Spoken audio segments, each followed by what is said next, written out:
Long ago, in a kingdom blessed with peace and prosperity, there lived a wise and thoughtful ruler named King Alaric. He believed that the true strength of a kingdom did not come from its treasures or its armies, but from the character of its people, their sense of duty, their courage, and their willingness to act when challenges appeared. King Alaric often worried about his two sons. He knew they were intelligent, but he also knew that intelligence alone was not enough to rule wisely. A great leader needed more than a sharp mind. They needed a strong heart and a sense of personal responsibility. So one day, he decided to teach them a lesson that no teacher or book could ever properly explain. Early the next morning, as the first light of dawn touched the castle walls, the king summoned his royal guards and gave them a very strange order. "Take the largest boulder you can find," he said, "and place it right in the middle of the main road leading to the city. Then leave it there and return to the palace." The guards were puzzled, but they obeyed without question. They found a massive stone, so heavy it took a dozen men to roll it into place.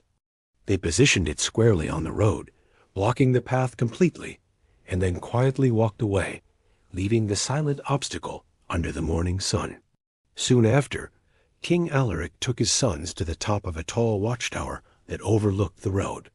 From this high vantage point, they had a clear, unobstructed view of everyone who passed.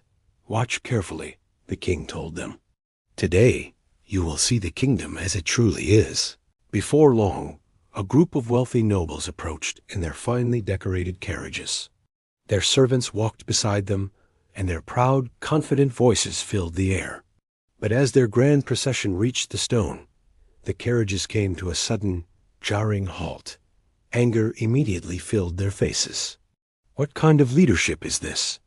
one of them shouted, his voice echoing in the still air. "To allow the main road to be blocked like this? It's a disgrace. This is shameful," another complained loudly. "Where are the king's men? Why has no one cleared this mess?" They argued back and forth, cursing the kingdom, blaming the guards, and criticizing the king. But not a single one of them stepped down from their comfortable carriage to even attempt to move the stone. They saw the problem, but they believed it was someone else's job to solve it.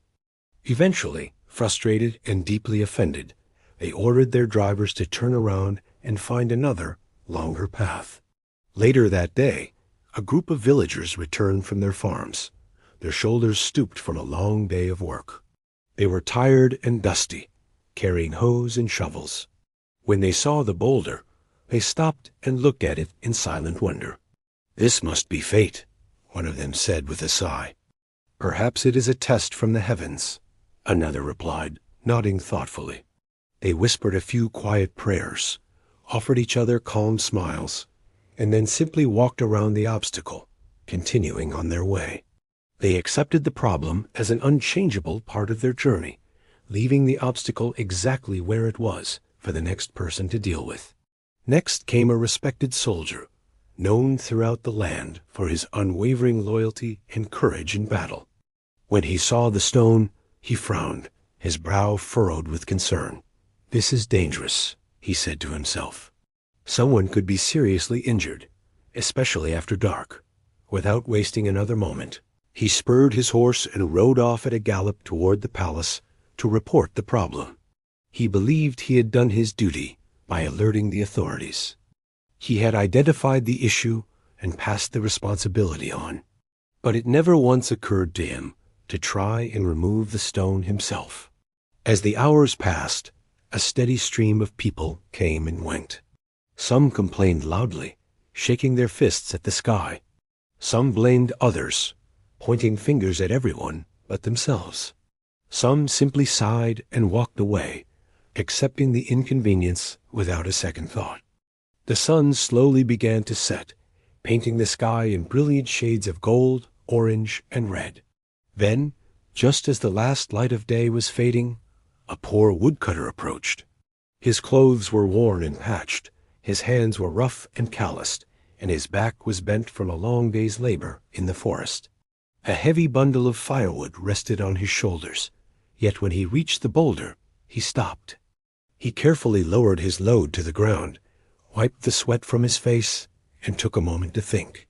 "If I leave this here," he said quietly to himself, "someone could be hurt in the darkness. The king cannot be everywhere at once. This road belongs to all of us, and it's our shared duty to keep it safe." With a determined look, he placed his hands against the cold, rough surface of the stone and began to push. The boulder didn't move an inch. He took a deep breath, planted his feet firmly, and tried again. His legs shook from the strain. His breathing grew heavy, and sweat streamed down his face. Still, he refused to give up. He knew that even if he failed, he had to try. Gathering every last bit of his strength, he let out a powerful cry and gave one final mighty push.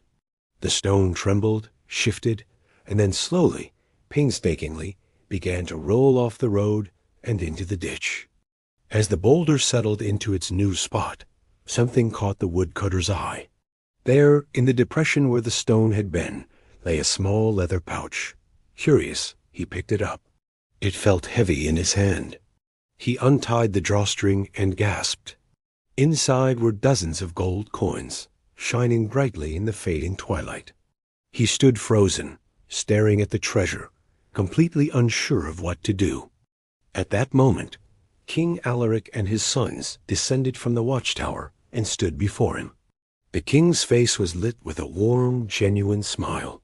"These coins are yours," he said, his voice filled with respect. "They were placed there for the person who chose responsibility over comfort, the one who saw an obstacle not as a burden, but as an opportunity to help." Then the king turned to his sons, who stood silently beside him, their faces filled with a new understanding. "Remember this day," he said calmly. "The challenges we face in life are not meant to stop us. They are placed in our path to test us, to shape our character, and to reveal who we truly are. Those who complain and blame others remain stuck where they are. But those who act, who take responsibility, are the ones who grow stronger and move forward." The two princes stood in thoughtful silence. They realized they had just learned a lesson far greater than any taught in a classroom, a lesson about leadership, duty, and the power of a single person's actions. And the humble woodcutter walked home that evening richer, not just in gold, but in the quiet honor of knowing he had made a difference. If you enjoyed this story, don't forget to like, share, and comment below. Your support helps us create more meaningful stories like this one. Thank you for listening. Until next time, stay well and keep moving forward.